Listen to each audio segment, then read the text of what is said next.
Здравствуйте, меня зовут Катышев Алексей Михайлович, я специалист по расстройствам сна. Сегодня мы с вами поговорим о хирургических способах лечения неосложненного храпа и сонного апноэ. Впрочем, по названию видео вы наверняка и так догадались, о чем сегодня пойдет речь. Оперативные вмешательства для лечения храпа и синдрома апноэ во сне стали применяться с 50-х годов прошлого века. Сейчас на своих экранах вы видите виды хирургических методик, которые в настоящее время применяются с целью избавления человека от храпа и сонного апноэ. Целью всех этих оперативных вмешательств является максимальное увеличение просвета верхних дыхательных путей, которое достигается путем удаления увеличенных небных миндалин, это называется тонзиллэктомия, удалением небного язычка, уволотомия, сшиванием передних и задних небных дужек, подтягиванием и уплотнением мягкого неба. Оно происходит вследствие ожога мягкого неба, лазерного, холодового, радиочастотного или химического, с последующим воспалением и подтягиванием тканей при заживлении. Давайте для начала рассмотрим нормальное строение ротоглотки. Интересующие нас при храпе и сонном апноэ анатомические структуры обозначены на рисунке, который вы сейчас видите на своих экранах. Это парные передние и задние небные дужки, между которыми расположены миндалины, непарный небный язычок и мягкое небо. Теперь давайте на боковом срезе посмотрим, на каком уровне могут спадаться верхние дыхательные пути. Нетрудно догадаться, что если препятствие воздуху при дыхании во время сна будет вызвано резко увеличенными миндалинами, такое бывает при гипертрофии 2-3 степени, когда миндалины как ворота перекрывают дыхательные пути, избыточное мягкое небо или же утолщенный и отечный небный язычок препятствует прохождению воздуха, то в таком случае оперативное лечение сонного апноэ может быть достаточно эффективно. Но не всегда причиной обструкции являются миндалины или небный язычок. Чаще всего происходит спадение дыхательных путей на уровне корня языка или даже ниже. В этих случаях операция будет неэффективна, так как лор-врач просто-напросто не дойдет до тех структур глотки, которые вызывают апноэ. То есть причину остановок дыхания не удастся устранить с помощью таких операций. Или же будет наблюдаться временный незначительный положительный эффект, если какая-то часть апноэ все-таки была обусловлена именно увеличенными миндалинами и небным язычком, которые при операции были удалены. Я не являюсь лор-врачом, поэтому лишь кратко расскажу о каждом методе. Классическое хирургическое вмешательство подразумевается, что операция выполняется с помощью обычного скальпеля, хотя разрез тканей можно выполнять и с помощью других методик, например, с помощью лазера. Первый вариант оперативного вмешательства – это палатофарингопластика, которая подразумевает удаление небных миндалин плюс сшивание между собой передних и задних небных дужек. При этой операции небный язычок не трогают. Второй вариант операции – уволопалатопластика. Это сшивание передних и задних небных дужек плюс удаление небного язычка. Такой способ оперативного лечения храпа был предложен в 50-х годах 20 века японским врачом Такенсуки Икимацу. По словам хирурга, его операции оканчивались успешно, излечением или сильным уменьшением храпа, более чем в 80% случаев. Уволопалатофарингопластика. Это наиболее радикальная операция, при которой происходит удаление небных миндалин, сшивание передних и задних небных дужек, плюс удаление небного язычка. Данный вид операции предложил в 1980 году другой японский хирург Широ Фуджита. По его данным, такие операции приводили к исчезновению храпа в 94% случаев и к уменьшению числа апноэ во сне в 50% случаев. В 1990 году французский хирург Ив Виктор Камами разработал методику лечения храпа с применением лазера. Операция была названа лазерной уволопалатопластикой. и отличалась тем, что ее можно было проводить без укладывания больного на несколько дней в больницу, то есть она проводилась в поликлинических условиях. Сущность операции заключалась в буквальном испарении ткани язычка и мягкого неба посредством сфокусированного лазерного луча под местным обезболиванием. По данным врача, эффективность такой операции составила 85% при неосложненном храпе. При сонном апное эффективность этой операции составляет менее 50%. Помимо классического хирургического вмешательства с помощью скальпеля и лазера на анатомические структуры полости рта можно воздействовать другими агентами. Криопластика – это воздействие на мягкое небо холодом. Радиочастотная абляция или сомнопластика – это внутритканевое воздействие на мягкое небо или же на корень языка, носовые раковины радиоволнами определенной частоты через специальный проводник. Электрод проводится к подлежащей удалению ткани, затем, не касаясь ее, проводится надрез. Это оперативное вмешательство также проводится под местным обезболиванием в амбулаторных условиях. Это достаточно популярная за рубежом, но пока сравнительно мало знакомая отечественным специалистам методика, хотя впервые в нашей стране эта операция была выполнена в 1998 году. Если при использовании лазера рубец образуется поверхностно, то при радиочастотной абляции участок повреждения возникает и рубцуется под слизистой оболочкой.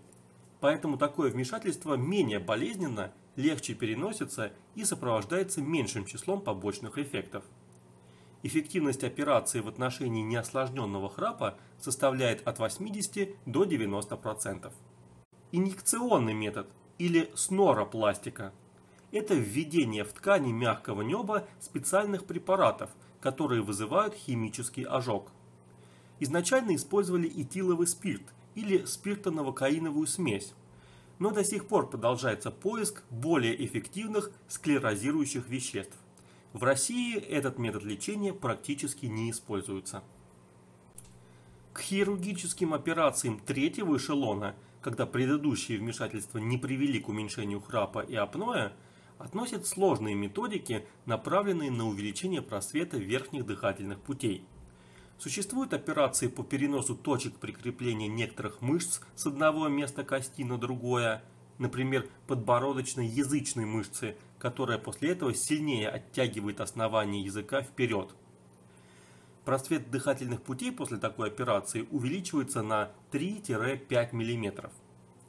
Некоторые хирурги предлагают изменять положение подъязычной кости или даже рассекать ее, чтобы изменить угол натяжения глоточных мышц, которые к ней крепятся. Ортогнатические операции на лицевом скелете подразумевают выдвижение вперед верхней и нижней челюсти или только нижней челюсти, что у пациентов с ретро- или микрогнатией приводит к значительному увеличению просвета верхних дыхательных путей. Хирургическое восстановление носового дыхания может улучшить результат комплексного лечения в сочетании с другими хирургическими методиками, но не является самостоятельным лечением сонного апноэ. Кроме того, хирургическое вмешательство, направленное на нормализацию носового дыхания, может в дальнейшем повысить эффективность и переносимость СИПАП-терапии. В 2001 году была разработана методика установки с помощью специального пистолета в толщу мышечной ткани мягкого неба 3 имплантов пилар.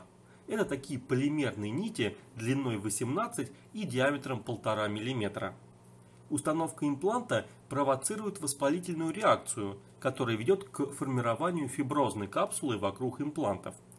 По мере стягания воспаления происходит разрастание соединительной ткани, что приводит к уплотнению мягкого неба и снижению его колебаний.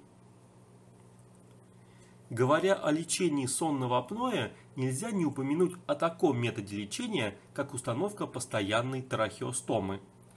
Идея устранить остановки дыхания во сне, обеспечив поступление воздуха, минуя уровень обструкции, пришла в головы врачей в 1969 году. Трахеостомия была первым и остается единственным на 100% эффективным способом хирургической коррекции сонного апноэ. На своих экранах вы сейчас видите, как выглядит человек с постоянной трахеостомой. Это инвалидизирующая операция, которая значительно снижает качество жизни человеку. Трахеостому нужно постоянно закрывать, чтобы не пугать окружающих, постоянно ухаживать за ней, потому что через трахеостомическую трубку очень легко может проникнуть инфекция, непосредственно сразу в трахею или легкие, минуя защитный барьер в виде миндалин и слизистой рота и носоглотки.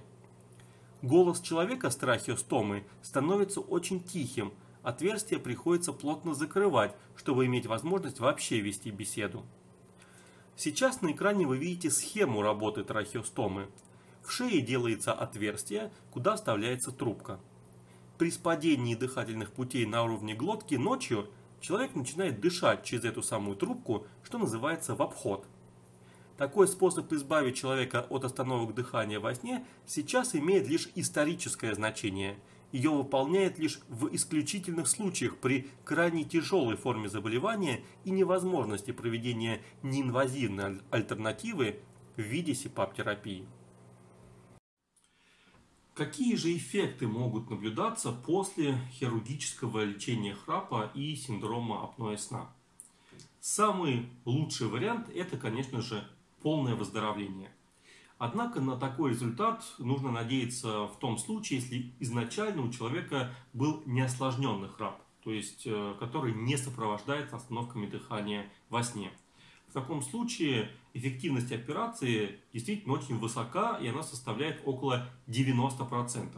Это связано с тем, что во время операции устраняется податливость стенок верхних дыхательных путей, мягкого неба, и эти все структуры начинают меньше вибрировать при прохождении через них воздуха во время вдоха и выдоха во время сна.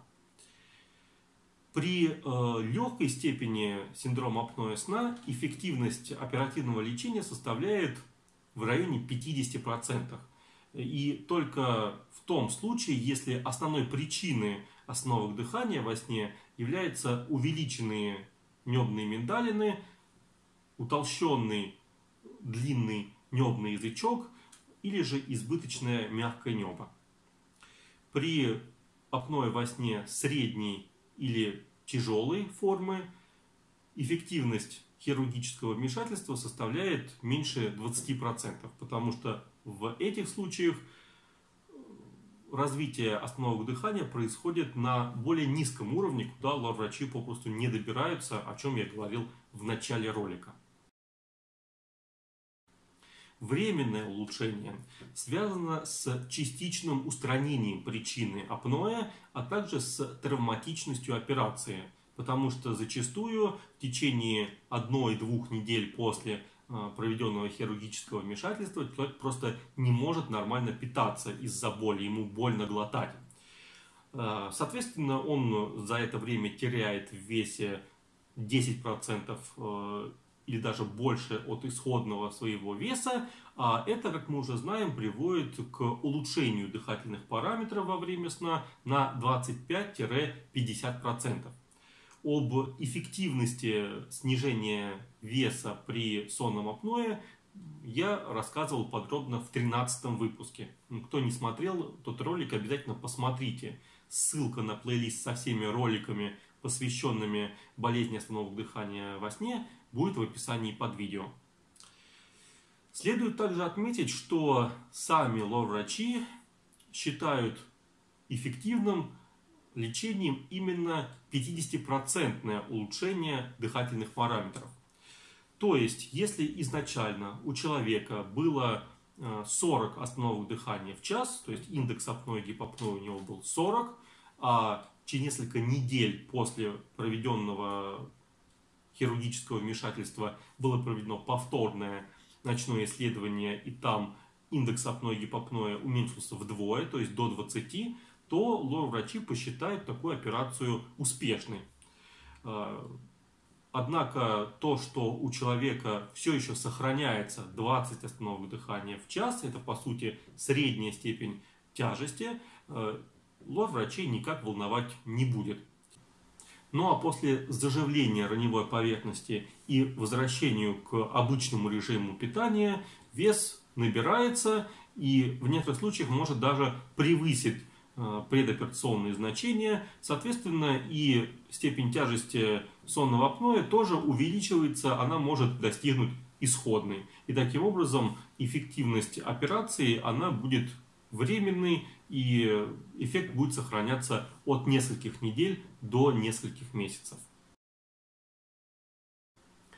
Отсутствие эффекта наблюдается в том случае после оперативного вмешательства, если основной причиной остановок дыхания во сне были неувеличенные небные миндалины, неизбыточное мягкое небо и неувеличенный небный язычок, не его утолщение, его отек.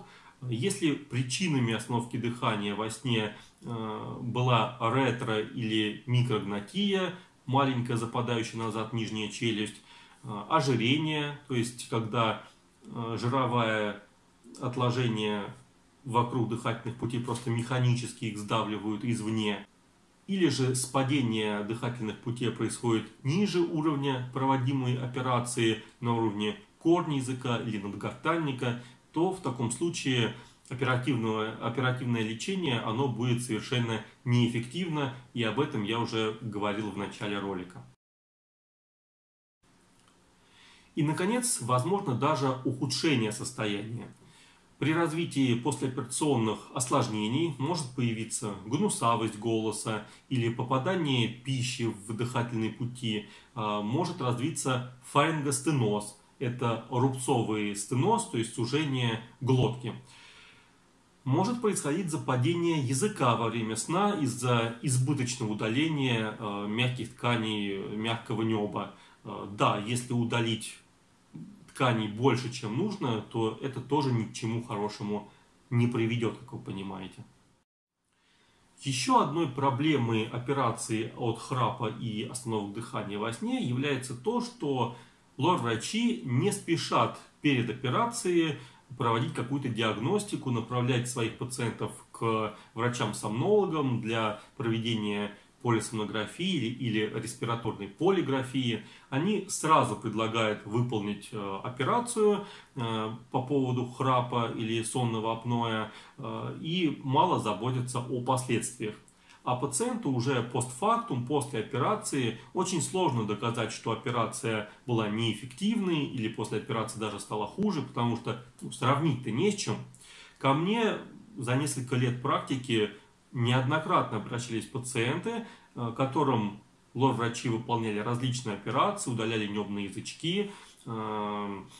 Перед операцией, естественно, никакого обследования не было проведено. И вот, когда они приходили ко мне, я проводил ночную диагностику, и у этих людей выявлялась тяжелая степень остановок дыхания во время сна. То есть операция у них была либо неэффективной, либо даже с ухудшениями. Ну, это все мои догадки, потому что перед операцией этим пациентам диагностику никто не проводил. Вот такие ситуации бывают, и это не единичные случаи, которые встречались в моей практике. Если же все же человек решил довериться рекламе, избавив вас от храпа за один сеанс в амбулаторных условиях, без осложнений, я настоятельно рекомендую выполнить 3 вещи. Первое – это все-таки провести диагностику нарушений дыхания во сне адекватными методами, то есть провести респираторную ночную полиграфию или классическую полисомнографию до проведения операции и через некоторое время, обычно через 4-6 месяцев после проведенной операции, чтобы выяснить, насколько же оперативное лечение было эффективным. Второе. Всех своих пациентов я обязательно информирую обо всех существующих в мире способах лечения неосложненного храпа или сонного апноэ, в зависимости от того, какой диагноз я им поставил, и говорю о степени эффективности каждого из этих методов. Ну и, наконец, третий пункт – это то, что я всегда рассказываю человеку о возможных осложнениях, которые могут наступить после подобных операций. Ну а на сегодня это все. В следующем ролике мы с вами разберем оставшиеся способы лечения неосложненного храпа и сонного апноэ. Чтобы не пропустить новые видео, подписывайтесь на канал и жмите на колокольчик. С вами был врач-невролог, сомнолог Катышев Алексей Михайлович, член Российского общества сомнологов. До новых встреч!